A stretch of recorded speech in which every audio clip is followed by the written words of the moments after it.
Hello, this is Marcus with a new Kerbal Space Program video with commentary this time. First of all, apologies for the sound quality.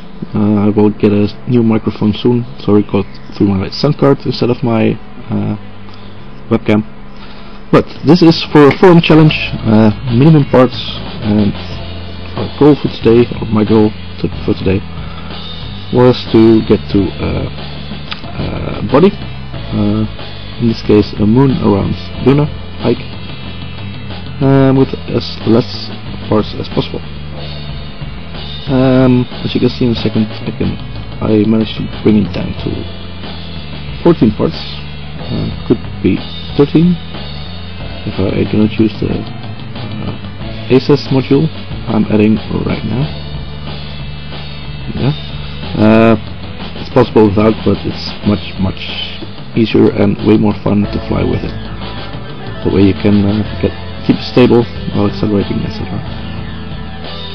So what I'm trying to do is not follow the standards, the rockets pattern.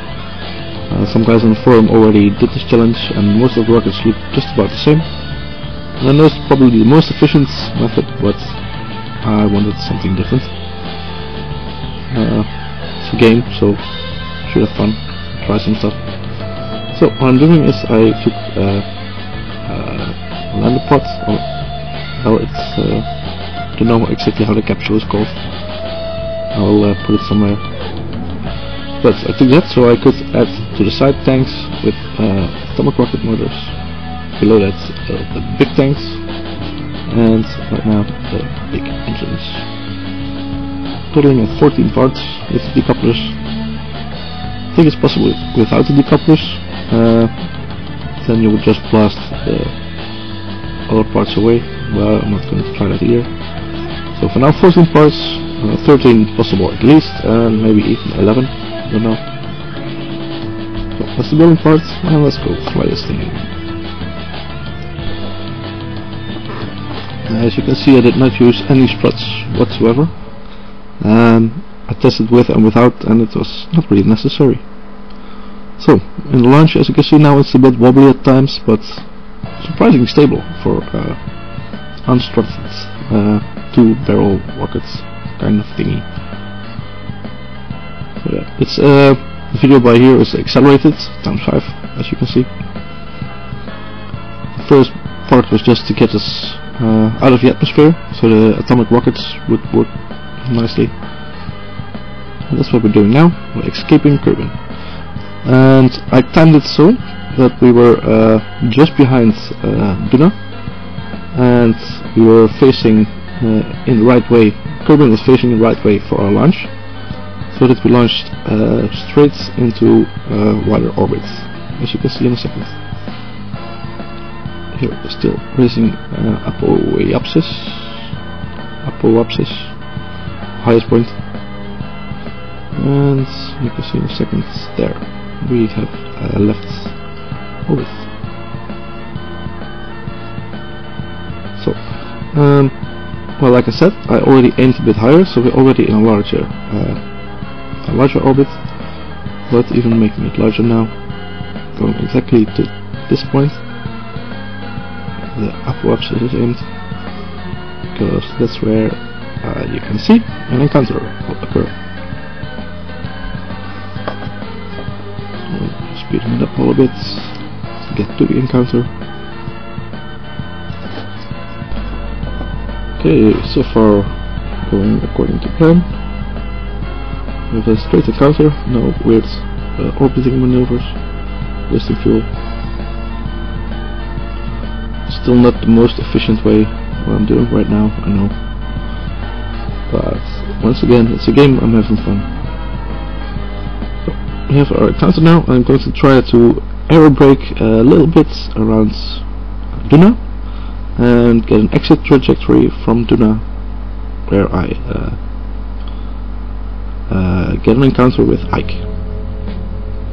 So just picking a sweet spot, too far now, but I'm also adjusting the vertical orbit, making it somewhat that I'm keeping the same plane as the other orbits. That's what I meant. By the way, this is a video in one part, but there are quick saves in between.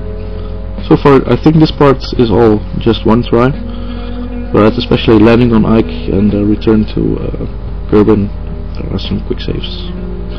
You will notice maybe at some point.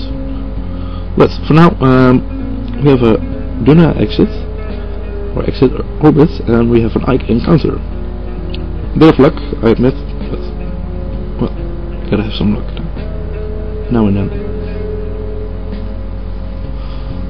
So here we're picking a right spot on Ike to land, the nice white spot, looks like a flat piece, and accelerate.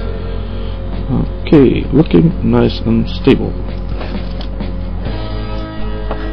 But as I mentioned, I use quick saves. You might have just seen me do one.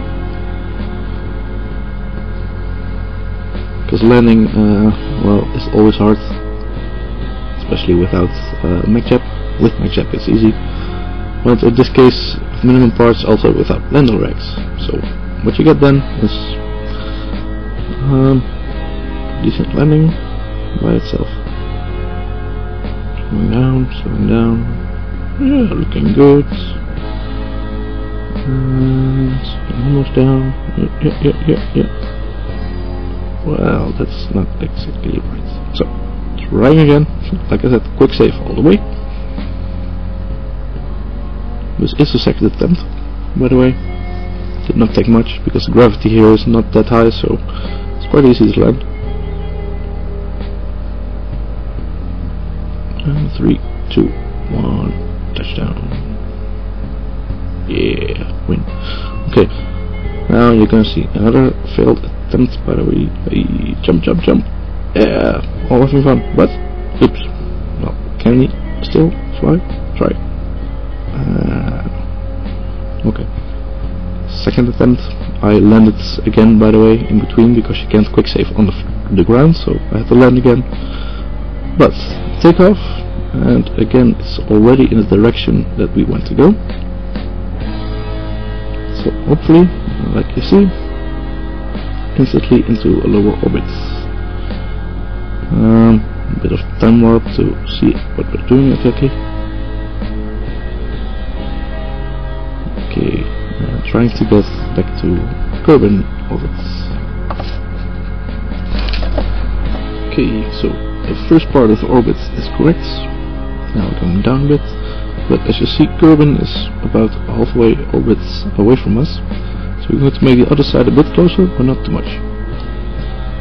That way we have a slower orbit, and Kerbin slowly catches up to us. Okay, now I'm going to use the new maneuvers for the first time to get the orbit of the capture of Kerbin. So I selected Kerbin as target, started maneuvering here, and you can see the intersect. Watch closely. Again, the video is ×5, otherwise this would be very, very boring. ×10 in parts even. But I managed to find a good intercept. Here I start the burn. As you can see on the right side, I was waiting for the correct starting time. 1 minute, yes, starting burn. You see the delta V going down, and this should place us into a Kerbin intercept.